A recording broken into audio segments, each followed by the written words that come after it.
মাত্র ৳৬৯৯ ফ্রি ডেলিভারিতে পেয়ে যাচ্ছ এই ২ টা প্রোডাক্ট। সাথে গিফট হিসাবে থাকবে এই কিউট ক্রাঞ্চি গোলা। এটা কিন্তু randomly যাবে, হ্যাঁ? তো বুঝতেই পারছো মাত্র ৳৬৯৯। ছেলেরা যদি এটা ব্যবহার করো অনায়াসে ২-৩ মাস চলে যাবে এবং লং হেয়ারের আপুরা ব্যবহার করলে হয়তোবা ২০ দিন বা ১ মাস যেতে পারে।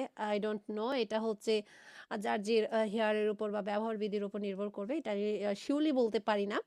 বাট আমাদের এই অয়েলটা কিন্তু পরিমাণে খুবই কম লাগে। আর খুবই লাইট ওয়েট একটা হেয়ার অয়েল। আর পরিমাণে খুব কম লাগায়। এটা কিন্তু অনেকদিন ব্যবহার করা যায়। এখানে কিন্তু ১০০ ml হেয়ার অয়েল এবং ১০০ গ্রাম হেয়ার মাস্ক থাকবে। যাই হোক, এই ২ টা প্রোডাক্ট পাচ্ছ মাত্র ৳৬৯৯ ফ্রি ডেলিভারি সাথে তো গিফট থাকবেই। আর এটা ব্যবহার করলে কিন্তু তোমার চুল পড়াটা নিয়ন্ত্রণ হবে, নতুন করে চুল গজাতে সাহায্য করবে। আর সবথেকে বড় কথা, ঈদের আগে তোমার চুলটা অনেক বেশি হেলদি, সফট, সিল্কি, শাইনি হয়ে যাবে ইনশাআল্লাহ। আর নিয়মিত ব্যবহারে কিন্তু তোমার নতুন করে চুল গজাবে ইনশাআল্লাহ। হ্যাঁ? অবশ্যই তোমার ফলিকল জীবিত থাকতে হবে। মানে ফলিকল থাকলে ইনশাআল্লাহ নতুন করে চুল গজাতে সাহায্য করবেই করবে ইনশাআল্লাহ। তাই দেরি না করে এখনই তোমার অর্ডারটা কনফার্ম করে ফেলো। ওকে? টাটা।